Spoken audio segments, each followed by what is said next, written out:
PT5 എന്ന കാട്ടാനയെ പിടികൂടി ചികിത്സിക്കാനുള്ള ദൗത്യം ഇന്ന് ആരംഭിക്കുമെന്നതാണ്.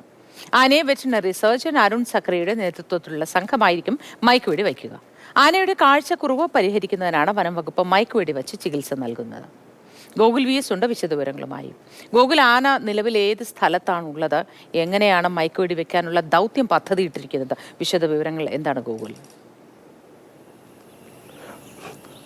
മൂത്തി ഏകദേശം 7:30 തന്നെ ദൗത്യം ആരംഭിക്കും. ആന ഇപ്പോഴുള്ളത് മലമ്പുഴയ്ക്ക് സമീപമുള്ള ഇമേജ് വനമേഖലയിലാണ്. അതിനുള്ളിൽ ആനയുണ്ട് എന്നുള്ളതാണ് വനം വകുപ്പ് കണ്ടെത്തിയിട്ടുള്ളത്.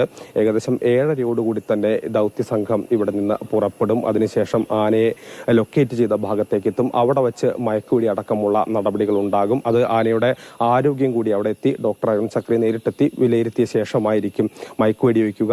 അതിനുശേഷം ആ പ്രദേശത്ത് വെച്ച് തന്നെ ആനയെ ചികിത്സിക്കാനാണ് നിലവിൽ പദ്ധതിയിടുന്നത്. ഒരു പക്ഷേ ആ സ്ഥലത്ത് ആനയെ നിരീക്ഷിക്കുമ്പോൾ അതിനെ അത്തരത്തിൽ ഒരു തവണ ചികിത്സ നൽകി വിടാൻ കഴിയാത്ത ഒരു സാഹചര്യമാണെങ്കിൽ മാത്രമായിരിക്കും പിടികൂടി മറ്റൊരു സ്ഥലത്തേക്ക് എത്തിച്ച് ഈ കൂടുതൽ വിദഗ്ധ ചികിത്സ നൽകാനുള്ള തീരുമാനത്തിലേക്കൊക്കെ എത്തുക. അതിനുവേണ്ടിയുള്ളൊരു പ്ലാൻ B എന്നുള്ള രീതിയിൽ തന്നെ എലിഫന്റ് ആംബുലൻസും മറ്റുമൊക്കെ തന്നെ തയ്യാറായിട്ടുണ്ട്. ആ രീതിയിൽ ഏകദേശം 7:30 തന്നെ ദൗത്യ സംഘം ഇമേജ് വനമേഖലയിലേക്ക് പുറപ്പെടും. അവിടെ വെച്ച് മയക്കുവെടി അടക്കമുള്ള നടപടികളുമായി നീങ്ങാനാണ് തീരുമാനിച്ചിട്ടുള്ളത്. അല്പസമയത്തിനുള്ളിൽ തന്നെ ദൗത്യ സംഘം അങ്ങോട്ട് നീങ്ങും. മലമ്പുഴ ഇമേജ് മേഖലയിലേക്ക് നീങ്ങും എന്നുള്ളതാണ് നമ്മൾ മനസ്സിലാക്കുന്നത്. എങ്ങോട്ടേക്കായിരിക്കും കൊണ്ടുപോകാനേ?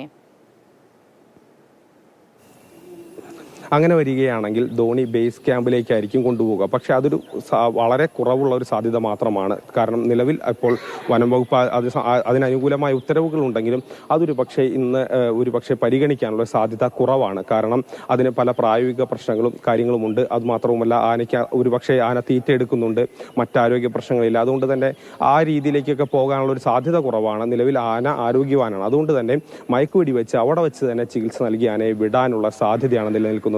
ഈ ആനയുടെ കണ്ണിന് കുറച്ച് നാളുകൾക്ക് മുൻപാണ് ഇങ്ങനെ ഒരു പ്രശ്നം വനം വകുപ്പ് നിരീക്ഷിക്കുന്നത്. വാളയാർ മേഖലയിലേക്ക് കടന്ന് തമിഴ്നാടിന്റെ മേഖലയിലേക്ക് ഈ ആന മദപ്പാടിന്റെ സമയത്ത് പോയിരുന്നു. അതിനുശേഷം തിരിച്ചു വന്നപ്പോഴാണ് കണ്ണിൽ വെള്ളം ഒലിക്കുന്ന രീതിയിൽ കണ്ടെത്തുകയും പിന്നീട് കൂടുതൽ നിരീക്ഷിച്ചപ്പോൾ ആനയ്ക്ക് കാഴ്ചശക്തി കുറഞ്ഞിട്ടുണ്ട്, അല്ലെങ്കിൽ കാഴ്ചശക്തി ഇല്ല എന്നുള്ള നിഗമനത്തിലേക്ക് വനം വകുപ്പ് എത്തുകയും ചെയ്തത് ആ ആനയുടെ ജീവൻ രക്ഷിക്കാൻ വെച്ച് പിടിച്ച് ചികിത്സ നൽകാനാണ് ഇപ്പോൾ പദ്ധതിയിട്ടിരിക്കുന്നത്. അതിന്റെ ഭാഗമായി 7:30 ദൗത്യം ആരംഭിക്കും എന്നാണ് നമുക്ക് നിലവിൽ ലഭ്യമാകുന്നവരും. ഗോകുൽ VS ആണ് വിശദവിവരങ്ങൾ പങ്കുവച്ചത്.